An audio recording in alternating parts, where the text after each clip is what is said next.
So if you go back to verse 18 down through verse 25, Paul, the Apostle Paul, makes it very clear that this world and our lives are marked by groaning. He says about the earth, about all of creation, about the cosmic order, that all of creation is groaning for renewal. Groaning for renewal. God made all things good. We broke every good thing God made. And as a result of what we broke and the brokenness that we live in, all of creation groans for renewal. All of creation cries out, Maranatha, come Lord Jesus, come quickly. Fix forever what has been broken. Take away sin and sadness and tears, and there will be, in the words of Tolkien, one day when everything sad will come untrue. And so creation groans for renewal. But he doesn't just stop with all of creation, the cosmic order. He goes on and says, you too, inwardly, groan for renewal.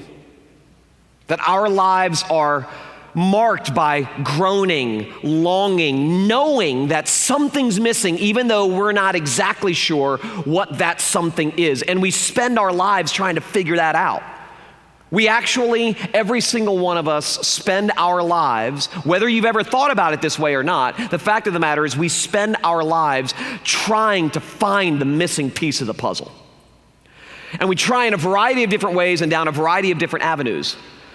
We do it through our relationships, we do it through our work, we do it through our reputation, we do it, or the reputation we're trying to achieve. We do it by the image that we're trying to give off. We do it by trying to make money. We do it by trying to raise children in a way that will make us proud. We do it in a variety of different ways, trying to find that missing piece of the puzzle. We all long for something better and brighter, and we're just not sure what's not there, but we know something's not there. And we spend our lives trying to find life. We are literally dying to live. Dying to live. All of us. And we'll do anything and we'll sacrifice everything if it makes us feel alive. Think about what we are willing to do. The things we're willing to sacrifice. We'll do anything, we'll sacrifice everything if it makes us feel alive. Every addiction known to mankind, okay? And I'm not just talking about addictions that you don't have. I'm talking about addictions you do have. I'm not just talking about drug addictions and addictions to pornography or alcohol or that sort of thing. Narcissism is an addiction. Workaholism is an addiction. Greed is an addiction. All of the addictions that are known to mankind are simply an attempt to find life and freedom. We're looking under every rock and behind every tree to find that something that's missing. And if it makes us feel alive for just a moment, we conclude that it's worth it. I mean, we kill and we steal and we cheat and we lie and we pretend and we hide. We give off impressions of what we want people to think about us. We do all of these things. In those ways, we hide, we cheat, we pretend. We do all of these things in an attempt to find life. We burden ourselves with self-salvation projects that promise life but only deliver death. They promise life, but they only deliver death. We try to satisfy our longings with things that do nothing but make our longings deeper. And this marks us. Paul says this marks us. And we feel it. We know it. In our most sober moments, in our most honest moments, we feel it. We know it. And we can even, if we're really, really sober, identify those things and those people that we're looking to, that we're depending on to provide for us that peace that seems so missing in a variety of different ways. There are lots of reasons that people avoid church. And lots of those reasons are our fault. Okay, not my fault, your fault. It's our fault, inside the church people, Christian people, because we've given off this impression. It's sad to say, but lots of churches and preachers and Christians have given off this impression that church is for good people, moral people, clean people, competent people, people who pretty much have it all together. And there are a lot of honest people out there who know that they're not good, who know that there's something seriously missing, that they're not clean, they're not competent. They know that they're dirty. They know that their hands aren't clean. And so there are lots of people out there who think we just don't fit inside church because church is all about a good person telling other good people how to be better people. And I've told you the story about my friend Steve Brown, who said his dad, his father, who became a Christian right before he died, once answered Steve's question. Steve said, why don't you go to church? And he said, I'm just not good enough to go to church. I'm not good enough. Church is filled with good people, and I know I'm not a good person. And so there are lots of reasons why people don't come to church. Oftentimes, weary and heavy laden people who live in the crucible of ache out there, feeling the pressure of society to forge their own identity, that sort of thing, do it right. They don't come to church because church has become a place where people are given a moralistic to-do list. Instead of church being the one place where weary and heavy laden people can come and find rest, what often happens is, churches, preachers, what they give people is just a Christianized to-do list. A checklist version of the Christian faith that if someone really, really wants to be a victorious Christian, they have to go out and do all of these things to ensure that God will love them and accept them and approve of them and forgive them and all of those things. And so the focus of so many messages and so many church cultures is the focus of the Christian faith is the life of the Christian. That's a reason why people don't come to church. They want one spot, because they're not going to get it out there, anywhere. Not going to get it at work. They're not going to get it most likely at home. They're not going to get it in their pursuits. They're not going to get it by watching television. They're not going to get it by reading articles. Everything out there is saying, do more, try harder. Everything out there is saying, you are what you do. You are who you can become. And what lots of people want is one place, one spot where they can come and be told, you are not what you do, you are what Jesus has done for you. And churches have not been really, really good at doing that. And so that's a reason why people don't come to church. And we talk about those reasons a lot here.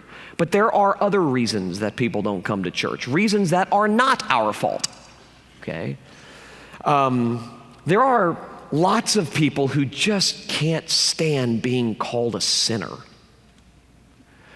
We live in this sort of self-esteemed, fueled culture where even though we are weary and heavy laden, because we're constantly being told what to do and who we need to become in order to validate our existence and be happy and find peace and meaning and all of those things, there's a part of us that actually likes it because it promises that if we can just do these things, we can become everything we want to become. We can feel everything we want to feel. We can make ourselves alive by further, better, more aggressive living. And so they don't want to be told that they are broken train wrecks, that they're sinners, that they're far worse off than they think they are. And in fact, many are terribly offended by some guy like me standing up and saying, you're screwed. You're a mess. You're a complete train wreck. You're far worse off than you think you are. Who wants to hear that stuff? I mean, who out there who is building their lives on becoming something great and accomplishing something great and doing something great, who wants to hear that they can't do it?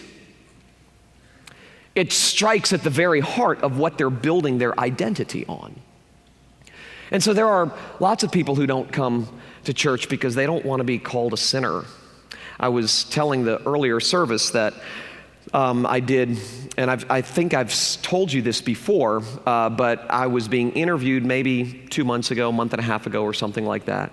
Non-Christian interviewer, television, and the interviewer asked me if I would identify whether or not this or that was a sin.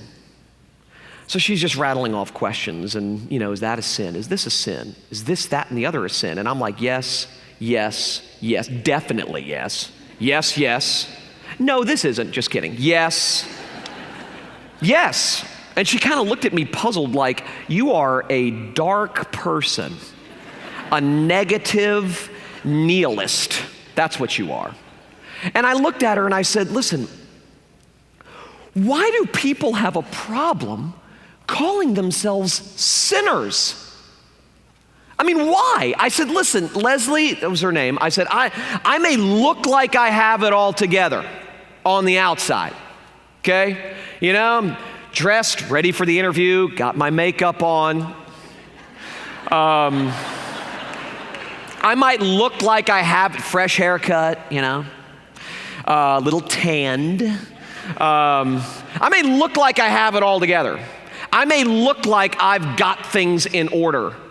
But if you could see underneath the veneer and look inside my heart, I said, I am proud, I'm arrogant, I'm selfish. I come before everybody else. It comes natural to me. Don't laugh, comes natural to you too.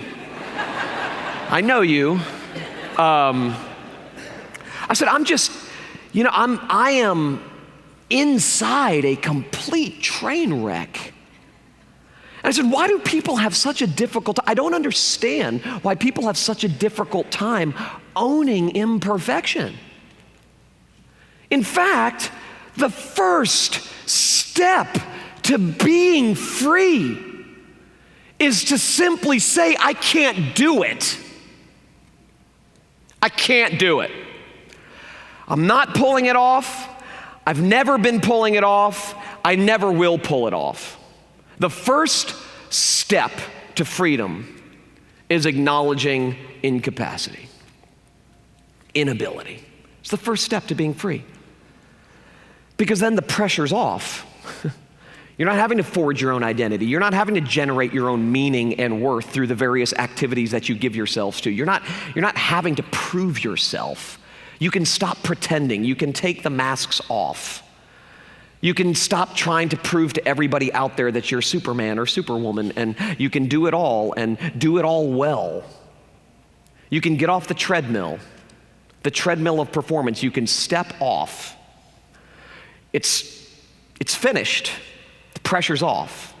It's the first step to freedom. Acknowledging just how small you are, how unable you are, how incapable you are, is the first step to freedom. I didn't say all of that, but I summarized it to her, and I said, why do people have such a hard time admitting that? I find unbelievable freedom in saying, I'm a train wreck.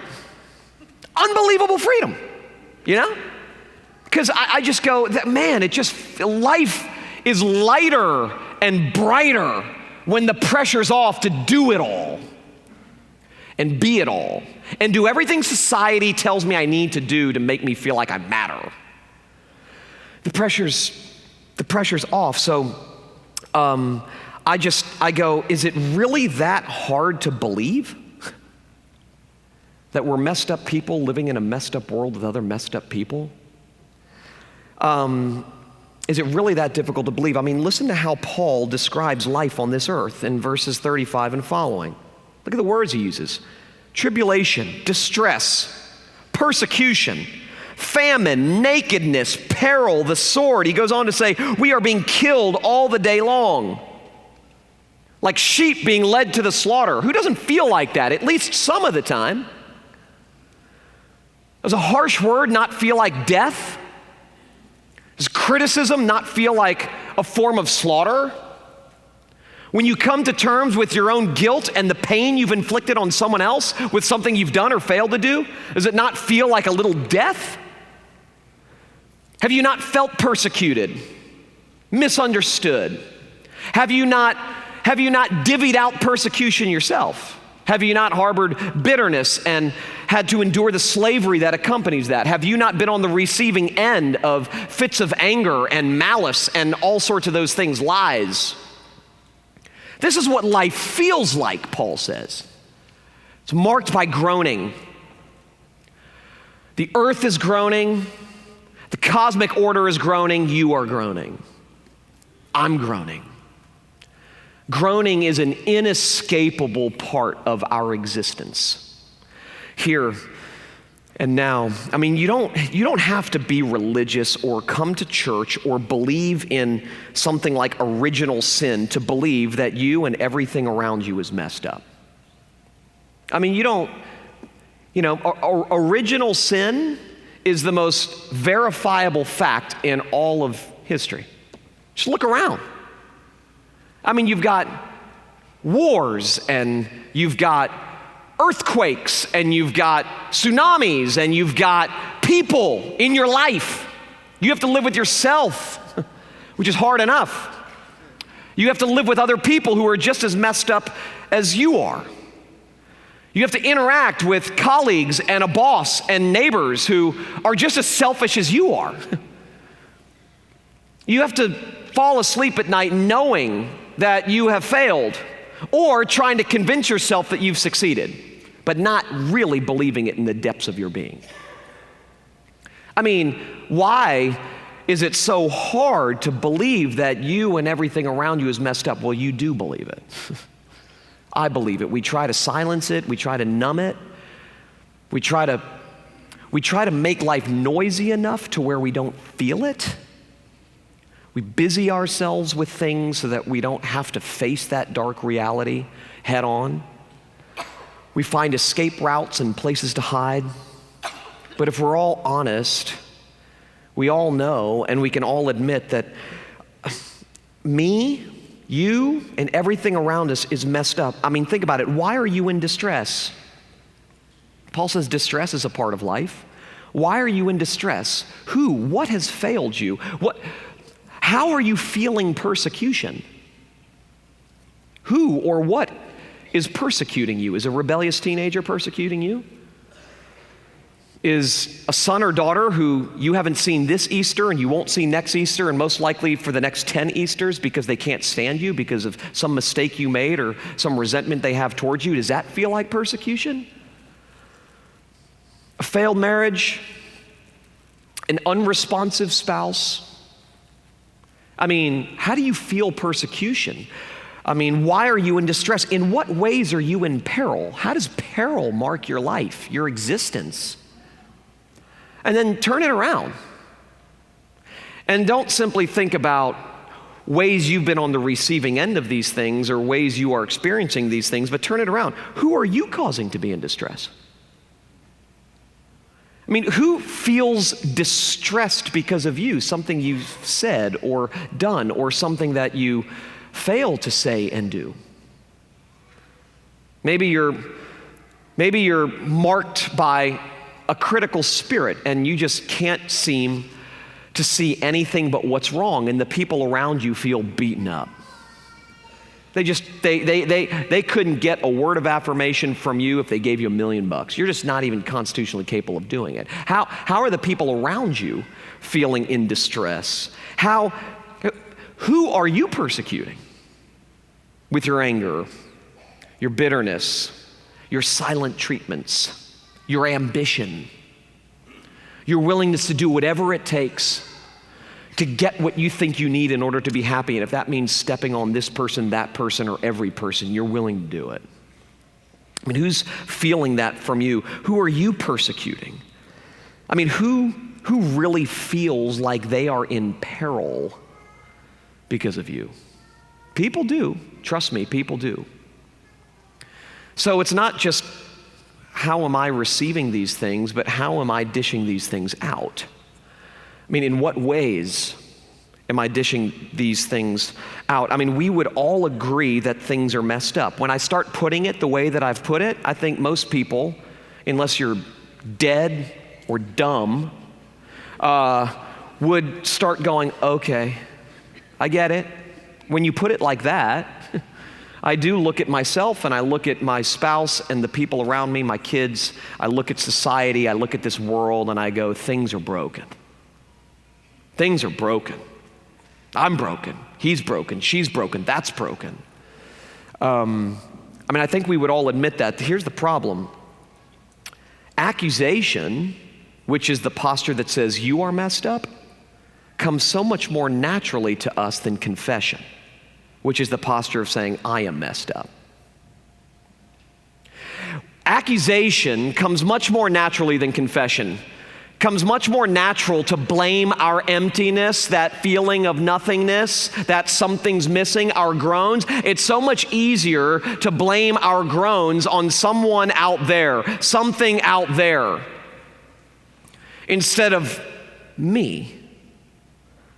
You don't have to teach people to accuse. You saw this in Genesis chapter 3. What happens when God says, what'd you guys do? I gave you the world, and I put one thing over here to protect you. And you believe the lie of the devil that you could become like God. What were you missing that would cause you to believe what he said and give in to that temptation? And what does Adam say? He goes to Adam. What does Adam say? That woman you gave me? Okay. The first year I was married, Kim and I got married 21, first year I was married. That was the line that came out of my mouth more than any other line in my prayers. That woman you gave me? Okay. That woman you gave me? And then what does Eve say? Well, that serpent? Well, that snake? This stuff comes natural.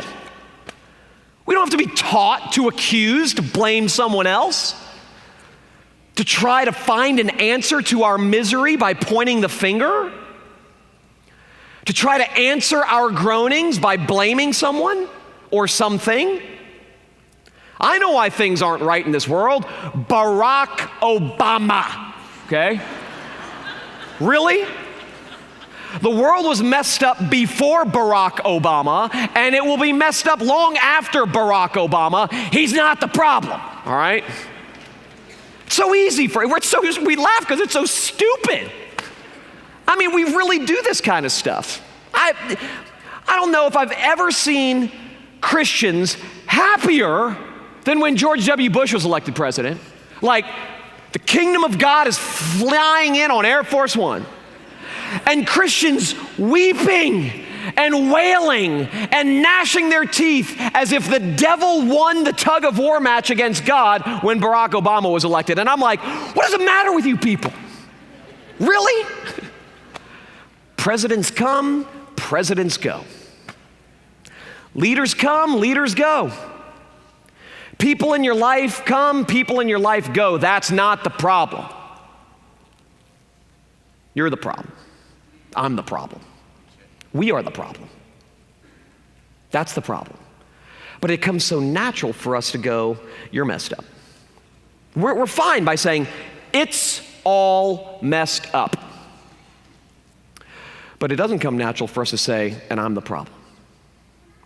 Remember that, I think I've shared this before, G.K. Chesterton, who was a British journalist and writer, from the 1800s and onwards, said there was an article written in the London Times, and it was simply, the name of the article was simply, "What's Wrong with the World?" And the writer of this article proceeded to describe what he believed was wrong with the world. And G.K. Chesterton read it and wrote a letter to the editor and simply said this. It's exactly what it said. He said, to the editor, in answer to your question, what's wrong with the world, the only answer I can give is I am. Sincerely yours, G.K. Chesterton. That's it. Well, that doesn't come natural to us. Accusation does. Think about your relationships. When they're not happy, whose fault is it? Well, it's hers. Of course.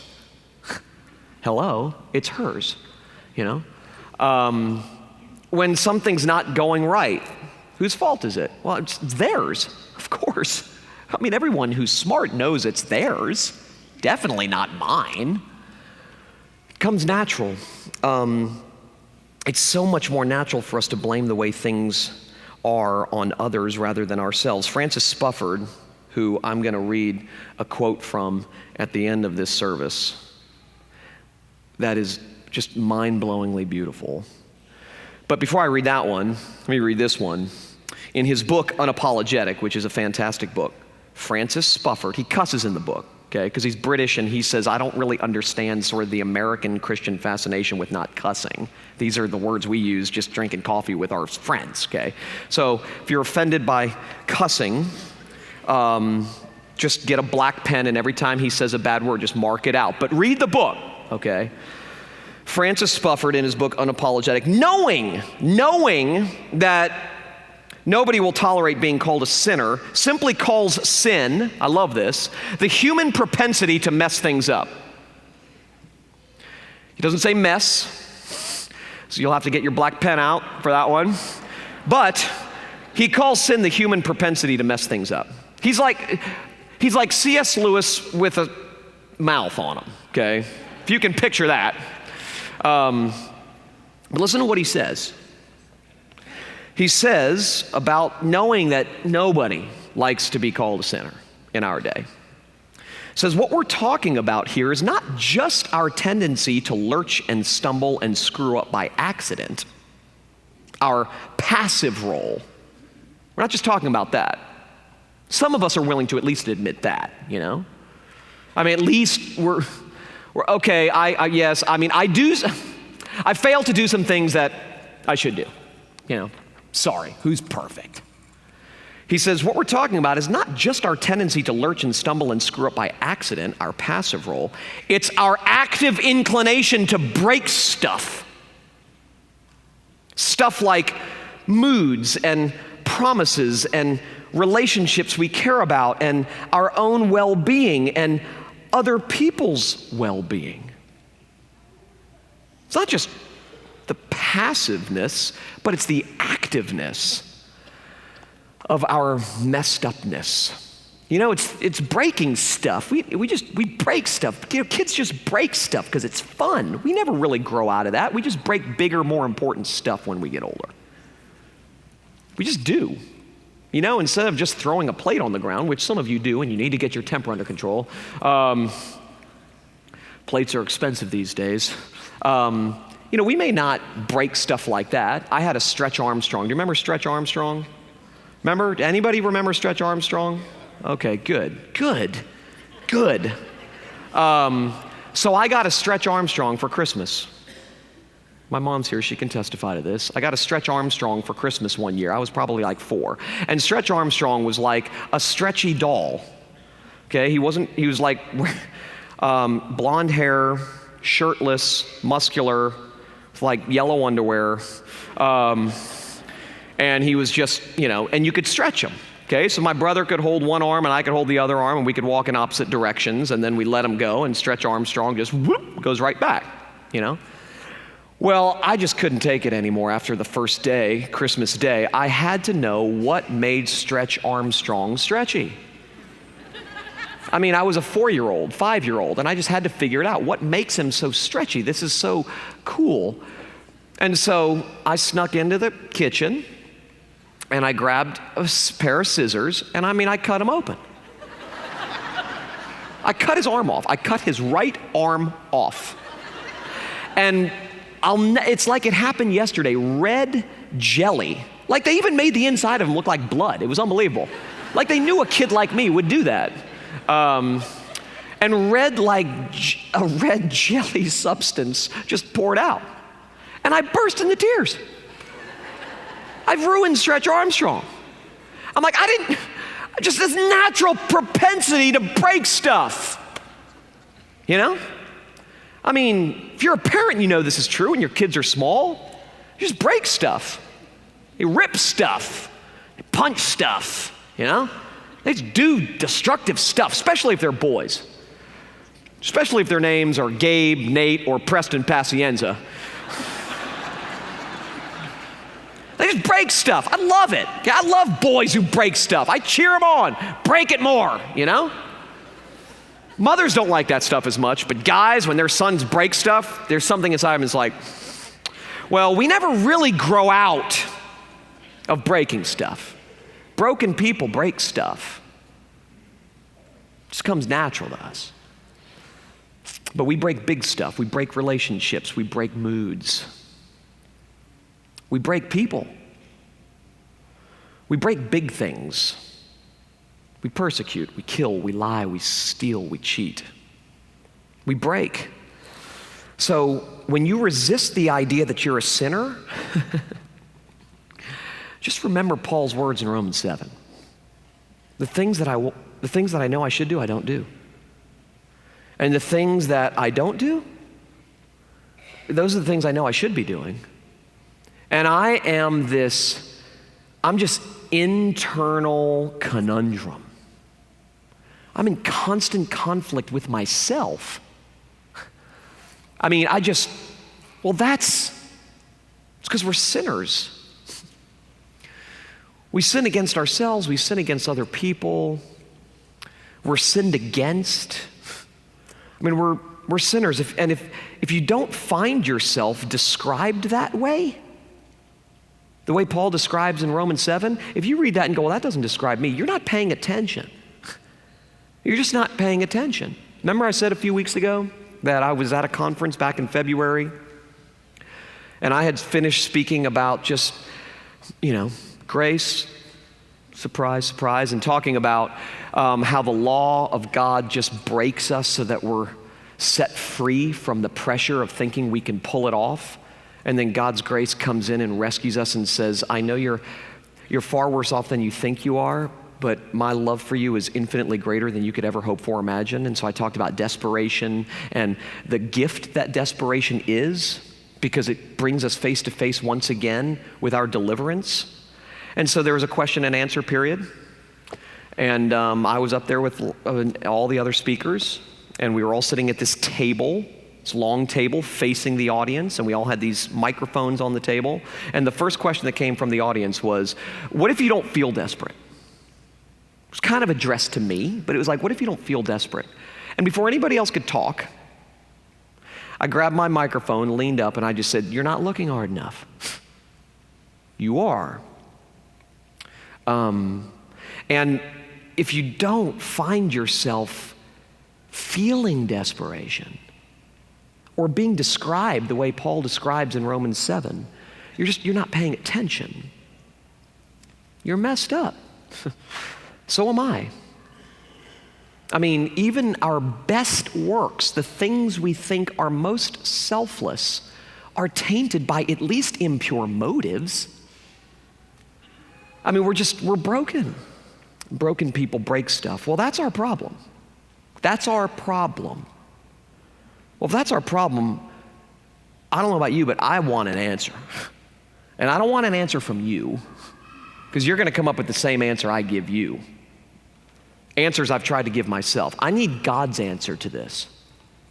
I need someone above and beyond, bigger, stronger than me, smarter, wiser, to give me an answer from the outside. I need God's answer. Well, what does he say? That's hilarious. That's okay. I'm going to send you a new ringtone, by the way. I'm going to send you a new ringtone. I've got one I downloaded yesterday. Smoking. Okay. What does he say? What's God's answer? Beginning in verse 28 of Romans 8. What does he say? You're groaning. Creation's groaning. Or our lives are marked by groaning. What does he say? One of the most famous verses in all the Bible. And we know that for those who love God, all things work together for good. All things work together for good. In light of your messed upness and your brokenness and the messed upness and brokenness of this world and the people around you, somehow, because omnipotence has servants everywhere, somehow your groanings your longings and your messed upness, the pain you inflict on others and the pain you experience from others, is being weaved into such a perfectly good tapestry that one day you will look back and say, perfect.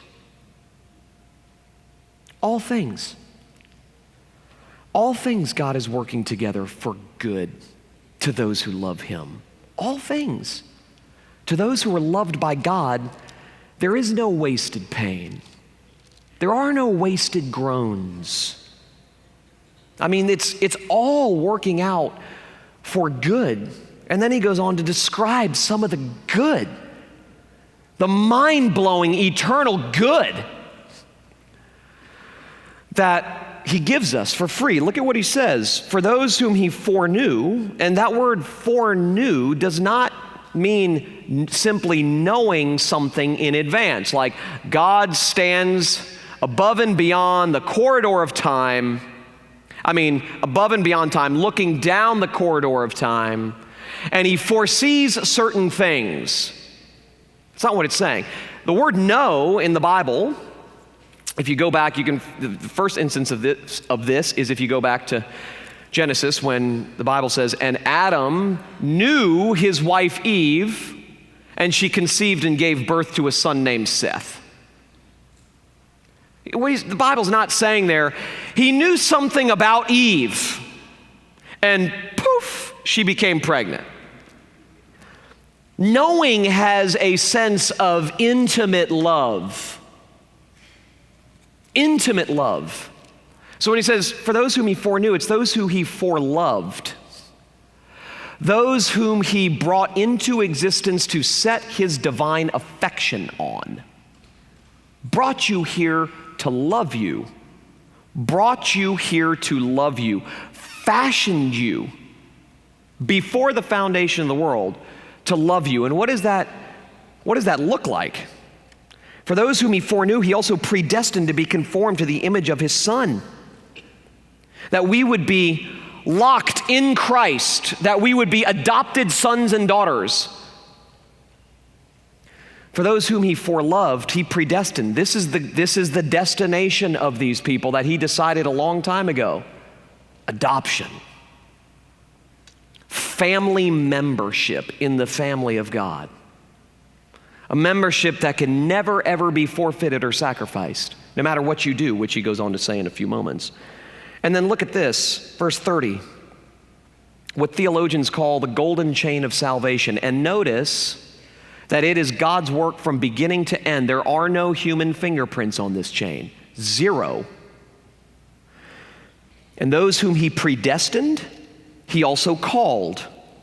And those whom he called, he also justified. And those whom he justified, he also glorified. Beginning to end, eternity past, eternity future. What is love? How does this love that he describes, how does it take shape? Long before you were born, and long into eternity. It is all God's work. The rescue is God's and God's alone. You are the rescued. He is the rescuer. And he doesn't need your help. There's nothing you can do anyway. I've said, how many times have you heard me say, the only thing you contribute to your rescue is the sin that makes a rescue necessary.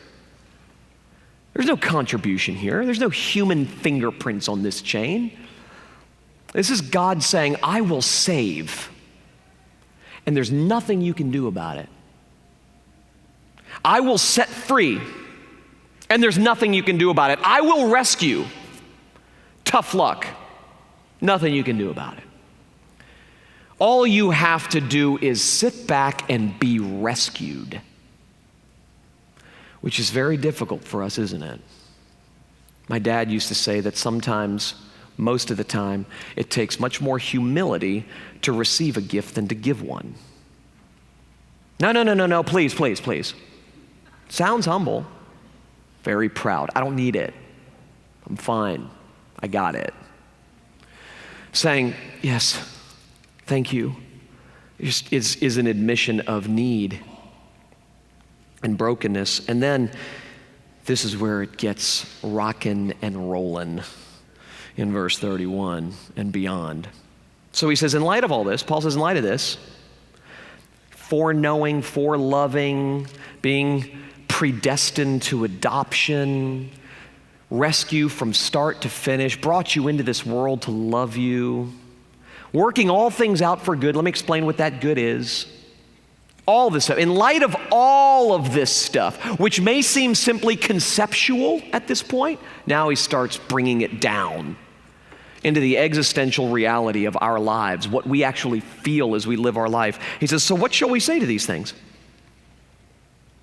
What shall we say? What can we say in light of all of this glory?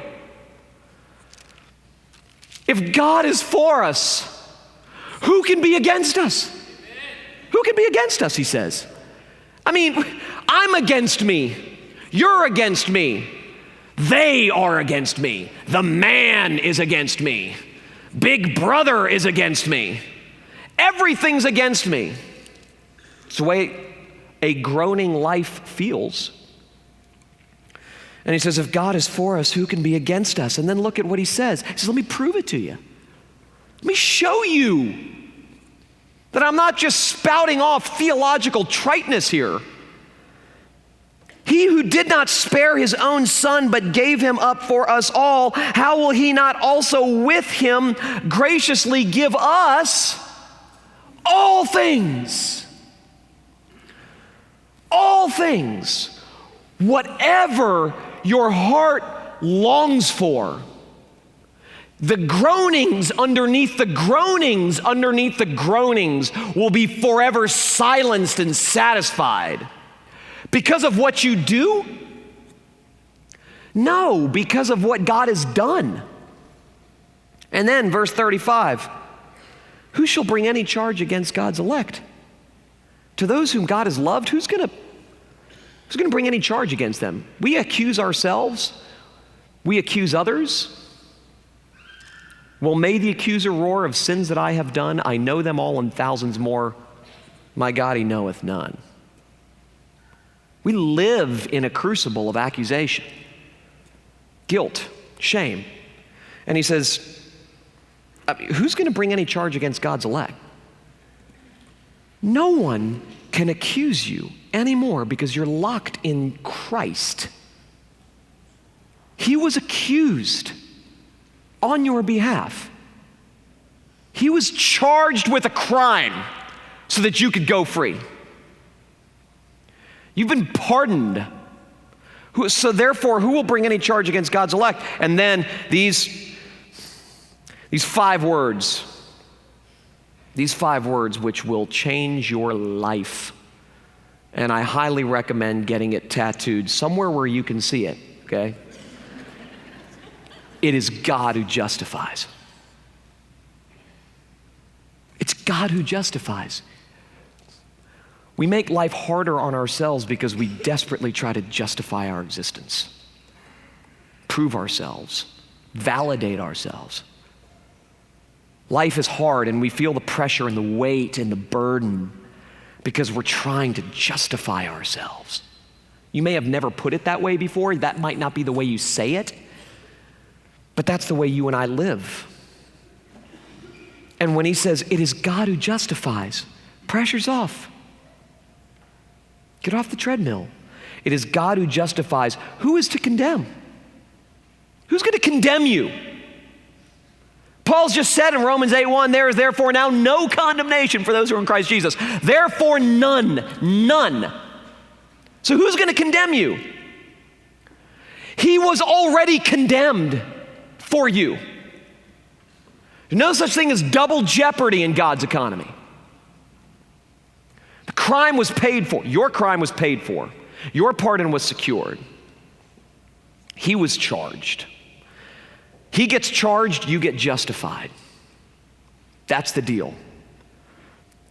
That's the way God's currency works. Who is to condemn? Christ Jesus is the one who died. More than that, who was raised, who is at the right hand of God, who indeed is interceding for us, what theologians call the Christ's session, that he is currently at the right hand of God the Father, having risen from the dead, and he's in session for you. He's interceding. He's pleading his blood perpetually on your behalf. It's been paid. It's been paid. It's been paid. He's constantly interceding for us. Who shall separate us from the love of Christ? Shall tribulation or distress or persecution or famine or nakedness or danger or sword or all of the groaning and all of the messed upness or all of my badness and all of my guilt and all of my shame and all of her guilt and all of his shame? All of the difficult circumstances, all of that stuff. Who shall separate us from the love of Christ?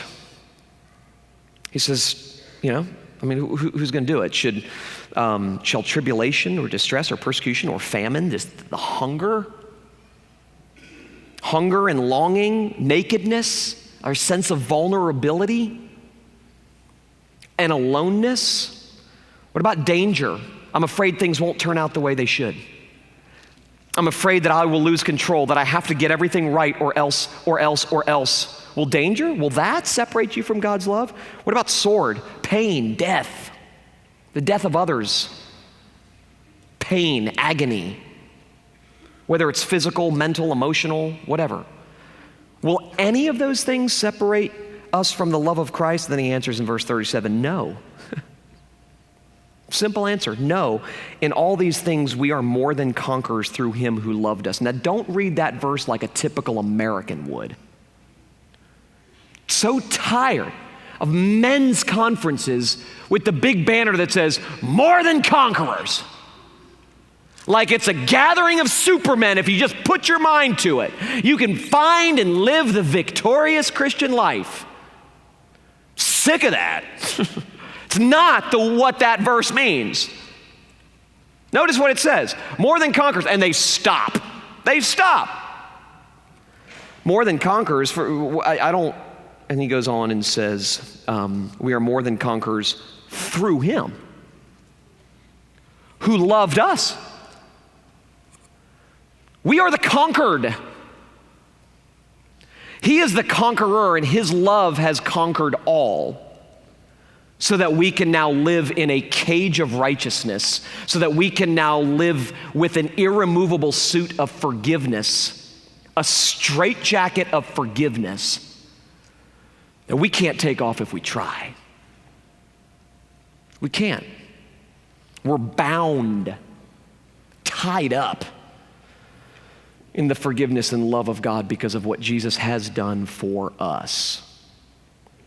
And then he says, for I am sure that neither death nor life, nor angels, nor rulers, nor things present, nor things to come, nor powers, nor height, nor depth. And then he just goes, I can't think of anything else, so I'm just going to say it, nor anything else in all creation. I've said that my creative juices are drying up. I've said everything I know what to say. I mean, death, nor life, angels, rulers, things present, things to come, powers, height, depth, whatever, goodness, badness, you name it, nor anything else in all creation, nothing will be able to separate us from the love of God in Christ Jesus. Zero can separate us from the love of God in Christ Jesus. That's God's answer. Okay, that's God's answer to the groaning problem. You've been set free. You will continue to groan, but in your groaning, remember that you are free and loved and accepted and approved, not just in your selflessness, but in your selfishness, not just in your goodness, but your badness. You're set free, you're approved, you're loved, you're justified. And nothing can separate you from that. You see, it's important to understand that this love of God that comes our way is Jesus. Jesus is God's love language. Everything we need to know about God's love, we see in a person, not a concept, not a construct, not an idea, but not in some category, some theological category. It's a person. The love of God for sinners is a person. Let me read you this. from Francis Spufford's book, Unapologetic. He's describing this person. He's doing a remarkable job, does a remarkable job of showing you that God's love is not an abstraction. And so he's describing Jesus. Just look at him. There's something disgusting about him, don't you think? Something that makes you squirm inside as he's being beaten and crucified. He's so pale and sickly looking, with that dried blood around his mouth. He looks like a pedophile being led away by the police.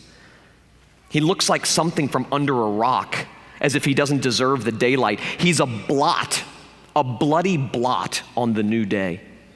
Someone kicks him as he goes by, and whoops, down he goes, flat on his nose with the cross pinning him like a struggling insect. Jesus is a joke. He's less a Messiah, more a patch of something nasty on the pavement. And as he struggles on, he recognizes every roaring, jeering face. He knows our names. He knows our histories. And since, as well as being a weak man, he is also the love that makes the world, to whom all times and places are equally present, he isn't just feeling the anger and spite and unbearable self-disgust of this one crowd on this one Friday morning in Palestine. He's turning his bruised face toward the whole human crowd, past, present, and future, and accepting everything we have to throw at him, everything we fear and know that we deserve ourselves. The door of his heart are wedged open wide, and in rushes the whole vile and roiling tide of cruelties and failures and secrets. And this is what he says. It's what Jesus says to you. Let me take that from you, he is saying. Give that to me instead. Let me carry it. Let me be to blame. I am big enough. I'm wide enough. I'm the father who longs for every last one of his children. I'm the friend who will never leave you. I'm the light behind the darkness. I'm the shining that your shame cannot extinguish. I am the ghost of love in the torture chamber. Your torture chamber. I am change. I am hope. I am the refining fire. I am the door where you thought there was only a wall. I am what comes after deserving. I am the earth that drinks up the blood stain. I am gift without cost. I am, before the foundation of the world, I am. That's love personified in a person, not just some concept, not some abstraction. Jesus meets our sin with his salvation, our faults with his forgiveness, our guilt with his grace, our human propensity to mess things up with his loving determination to clean things up. It's where God meets us, at the bottom, where it's dark and nasty and where you are dirty. That's where God comes. He is big enough. He is wide enough, and he gives and gives and gives and gives to bad people, because bad people are all that there are. And today he is alive, and he's keeping his promises, and he's saying to all of us, let me sit inside your silence. Let me ease the hurt that you hide. It's an invitation. It's a declaration. It's a promise.